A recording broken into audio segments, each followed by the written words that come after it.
Cookies on keto? Of course.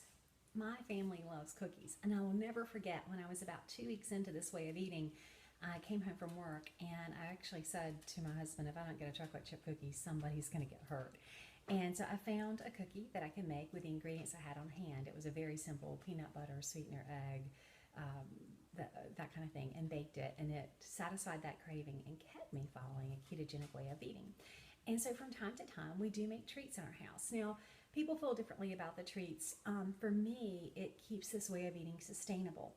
And so I do make treats for special occasions, for family get-togethers, and then just sometimes just to spoil my family a little bit. So the cookie I'm going to make today is just a really good basic chocolate chip cookie. In fact, we like to make it with chocolate chip and pecans. So I thought I'd show you how I do it. This recipe is by a wonderful blogger. Her website is called Keto Incognito. I will post the recipe and the link to her site in the comments on this video. But you start, and I'm going to double this recipe because my family loves it. And so you make it. I'm going to use my food processor, which is a little different than the instructions that she gives. I'm going to make it in my food processor. You put it in a log, roll it up, put it in the freezer, and then bake it. And what I love about it is it can stay in the freezer until you're ready to bake. Now, that doesn't happen at my house because my husband actually likes this cookie dough. And so it really is difficult. I have to make at least a double batch to get any cookies in the oven at all.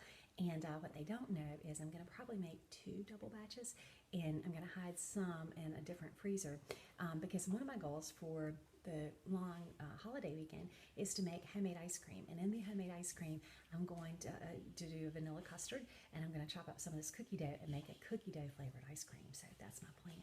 Anyway, you start with a cup of almond flour, and again, because I'm doubling it, I'm going to actually use 2 cups. My favorite flour is Honeyville. I don't get any endorsement for saying that. I wish I did. But I'm going to use 2 cups. It's just very finely milled and blanched, and it just works nicely. So you start with a cup of that. I'm putting all of the dry ingredients here in the food processor. Now, the original recipe calls for 2 tablespoons of coconut flour. If you've never worked with coconut flour, it behaves very differently. And in fact, all nut flours behave differently than traditional flours, but it gives it nice texture, and you can make all kinds of things with coconut flour, but it's very, very dry, so you do want to measure it pretty carefully. And this recipe calls for 2 tablespoons. Again, I'm doubling it. But something else that I like to do, if you aren't concerned about gluten in your house, if you don't have celiac, one of the things I really do like to do is substitute a tablespoon of oat fiber for coconut flour. Now, you don't have to do this. The oat fiber gives it a more floury feel, a floury taste, a floury texture. And so I'm going to use, since I'm doubling the recipe, I used 3 tablespoons of coconut flour and 1 tablespoon of oat fiber. Now, let's talk a little bit about the differences. Oat fiber is not the same as oat flour. So if you're going to look for this, you want oat fiber. It is gluten-free. There's no gluten in the oat fiber. However, when I last purchased some, there was not a manufacturer that made oat fiber in a facility that didn't also have gluten. So the concern about cross-reactivity makes it make them unable to certify it as gluten-free. Okay, so far I'm doubling the recipe. I've got 2 cups of almond flour, 3 tablespoons of coconut flour, 1 tablespoon of oat fiber, and I could have used all coconut flour to be sure. It calls for a 1/4 teaspoon of things, so I'm going to use a half since I'm doubling the recipe. It calls for a 1/4 teaspoon of baking soda, and of course I don't have that.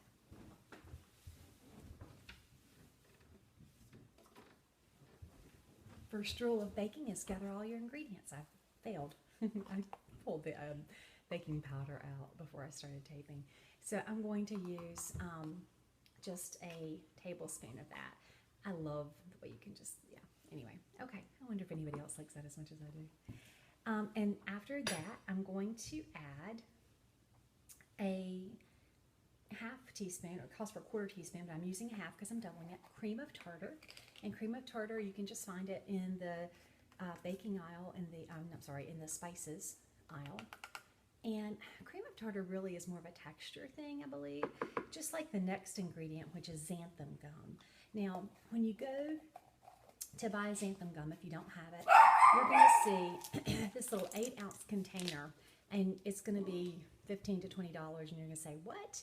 It is very expensive, but I have had this package for probably a year and a half, maybe even 2 years. It lasts a very, very long time.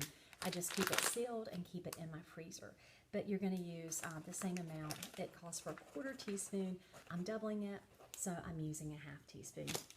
Now what I've done, and you can't see this very well, is I put all my dry ingredients into the food processor. Oh, it also calls for a pinch of salt, and so I'm going to just use my plain table salt. Some people like to use Himalayan sea salt. I'm just going to use my plain and do a pinch. Okay. And I actually do have a measuring cup that talks about a pinch, but I'm not using it today. Anyway, I'm going to give that a little quick pulse. And I've never videotaped myself with this before, so if it's awkward, it's because it is, in fact, awkward. And I don't know how to pause on my iPad. And so here we go. So I'm just going to give that little pulse, mix up the dry ingredients just a little bit, and go on to some of the other ingredients. Now, the sweetener is listed to be mixed with the wet ingredients, and I'm just going to, again, I'm not following the directions because I've made this recipe, and I do know that this works. It calls for a 1/2 cup of erythritol. Now, Swerve is an erythritol that we're fairly familiar with. It is a natural sweetener. My family's not overly fond of Swerve. There's a bit of an aftertaste for, I think, actually they like it probably more than I do. So what I'm going to do with the Swerve is, instead of doubling it calls for a 1/2 cup. Instead of doubling it to a full cup, I'm going to use about a 1/2 cup again. And then I'm going to add some liquid sweetener. We really like liquid sucralose. And not Splenda. I don't use Splenda. But I use a liquid sucralose because Splenda has maltodextrin. And some people can use it fine with no issues if you use your favorite sweetener. But when I'm baking, I do try to add, if it calls for a granulated sweetener, I do try to use a granulated sweetener, at least 1/2 of it. And then I do supplement too with some liquid sweetener. I always try it, do a finger test to taste for sweetness before I bake anything. And yes, even if it has raw egg in it, and I'm still here, hadn't passed on yet. Eggs. This calls for 2 eggs. Oh, excuse me, 1 large egg. I'm going to use 2 because, again, I'm doubling. Just going to throw my eggs in here. And then it calls for melted butter. Now, I set my butter out of the fridge about 30 minutes or so ago. And I'm not going to melt it because I'm using a food processor. It just makes my life a lot easier not to do that. So I've added that. The other thing that I'm going to add into this is a teaspoon of vanilla, and again, because I'm doubling, I will use a little more than that, and I like to use a little more anyway. My grandmother would always put in whatever the recipe called for, and then an oopsie. I loved cooking with her.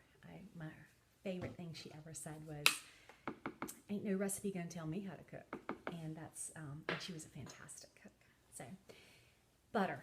Now, you know that I believe butter makes it better. Butter makes everything better. And so this recipe calls for 4 tablespoons of melted butter. Now mine is soft, and yes, I'm using the Kerrygold. Love me some Kerrygold. And I'm going to use a little more than 4 tablespoons. I've done that every time I've made this recipe, and it's been fine. If you want to follow the recipe and use 4 tablespoons, that's, you probably should do that. Some people prefer to substitute in coconut oil as well, and you can do that. Anytime a recipe calls for butter, it usually is okay to use coconut oil if that's your preference. Okay, so again, I'm doubling. So I should count 1, 2, 3, 4, 5, 6, 7, 8, which is about half of this container. I'm going to use a little more than that. Again, the recipe says melt it. It's softened because I'm using a food processor. I'm not going to worry about it. If you were just mixing by hand, then you might really want to use you might want to melt it. So I'm just going to put this in globs into my food processor. and I am trying to cut it up a little bit, and I am using a little more than what she called for. Again, no recipe can tell me how to cook. Now, this is a great basic recipe, really is, for cookies. And again, I'll link to the recipe, and it calls for baking, once you get it all mixed up, it calls for baking it, make sure I'm telling you this right, at 350 for 10 to 12 minutes. Mine did not take that long, but then I have a convection oven, so maybe that's part of it. But I'm blend this up. She also talks about different add-ins that you can use. You can use cacao nibs. Cacao nibs are not naturally sweet, so if you're new to keto and still have a bit of a sweet tooth, you may not like cacao nibs. I like them now. The first time I tried them, not so much. Our family's favorite is to put in pecans and chocolate chips, and so this, what I'm using today, is a Hershey's chocolate chips. It's not the best. It has maltitol, so it's not a great option. Again, limit your quantities of that. My favorite thing, if I had more time, what I would do is chop up either Ghirardelli 86% cacao, a Lindt 85 or 99%. That's more of a dark chocolate flavor, and my family's favorite, so since I'm really making this for my family, their favorite is a milk chocolate. And Coco Polo, and these are expensive, it's about $5 a bar, and I get them locally at our Fresh Market grocery store. But it is, it has stevia and erythritol, and it is really one of the best chocolates on the market. Low carb chocolates. Lily's is another really good one. I don't have any Lily's today, but Coco Polo makes a milk chocolate and a dark chocolate, and milk chocolate isn't always easy to find with good ingredients. There's also Sinless, a company out of Asheville, North Carolina, that sweetens their chocolate with stevia. It's really very good. So let me pulse this up a little bit, and pretty much the cookie dough is done. So this is part 2 of cookies, keto cookies. We made the batch and the first one, and I put them, I rolled them in a log in wax paper, and they've been in the freezer for about 15 minutes, maybe a little bit longer than that. I'm going to pull the wax paper off, and I just have this log of cookie dough, similar to what you would buy the high carbage stuff in the refrigerated section of the grocery store. We don't eat that stuff anymore. So I'm just going to take it and slice it up. And her recipe, and remember I was doing a double batch, so her recipe says you make 15 cookies. This may make more or less than that. I'm cutting them maybe 1/4 of an inch thick. They don't slice perfectly. They probably could stand to be frozen a little bit longer, but I'm going to go ahead and do this, and I'll shape them up. I do have them on parchment paper. Just find that low-carb products bake better on parchment paper, and generally you can find it on sale. It's not terribly expensive. It's something I used to think of as really expensive, and it's a staple in our house now. And you can also buy it at Sam's Club. They're really, really big rolls. Remember what I was talking about too, when I rolled the log out, was keeping the ends fairly flat. I'm going to shape it just a little bit. Almond flour and alternative flours don't generally rise the way other doughs do. One of the reasons it's important to refrigerate this dough is because of the butter. It is a really nice kind of shortbread flavor, and so that's keeping it refrigerated will keep them from spreading so much. I'm going to put them out. Again, they won't spread a whole lot. I'm shaping them just a little bit, flattening them a little bit as I go. Almond flour is predominantly the flour used in this recipe, and it doesn't bake it very well. It doesn't do well at very, very high temperatures, and so 325, 350 is about as high as you want to go. It will burn. I'm going to spread these out, and I just again have this on a baking sheet. My oven is preheating already, and I'm shaping them kind of as I go. My husband has been in and taken a couple bites and has approved of the dough. I had to shoo him out of the kitchen. And then these are my end pieces. They're kind of little, so I'm going to squish them together and reshape them so they'll be a fairly uniform size. So I'm going to pop these in the oven, and when they get out, I will have a cooling rack, and I will transfer the parchment paper to the cooling rack at first. They will be soft when they come out, and they will kind of crisp up a little bit over time. If you like them crispy, rather than a soft cookie. And almond flour and alternative flour cookies tend to be soft. It's hard to get the crispy unless you're using a lot of coconut flour, or actually shredded coconut. That will give you a little bit of a crispy cookie, but it also gives you a coconut flavor, which some people, including my husband, object to. But the flatter you make these, the better the chances are you having them crispy. So if you like a soft, cakey kind of cookie, you'll love these.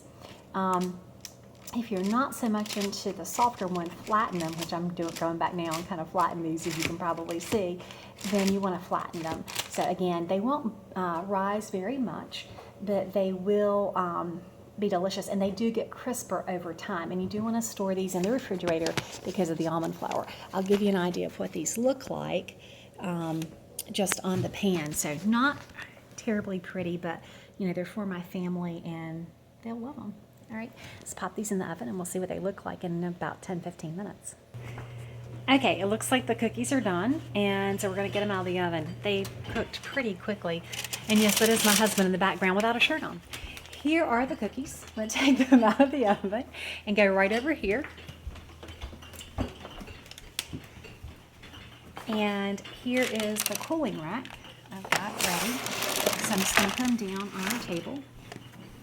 And if I can put the camera down, I'll show you how simple it is to really just lift up the parchment paper, slide it over. Now, as they cool, I will take them and move them eventually over to, and here you go, there's a look.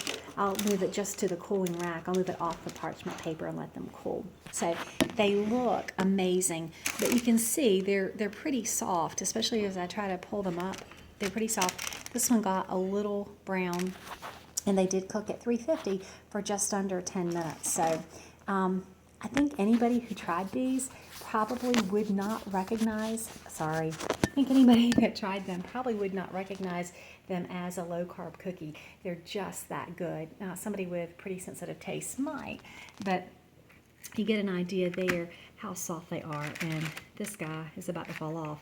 And you see there, they're kind of cake looking. And they will firm up as they sit and cool. I hope that if you try this cookie recipe, you enjoy it as much as me and my family.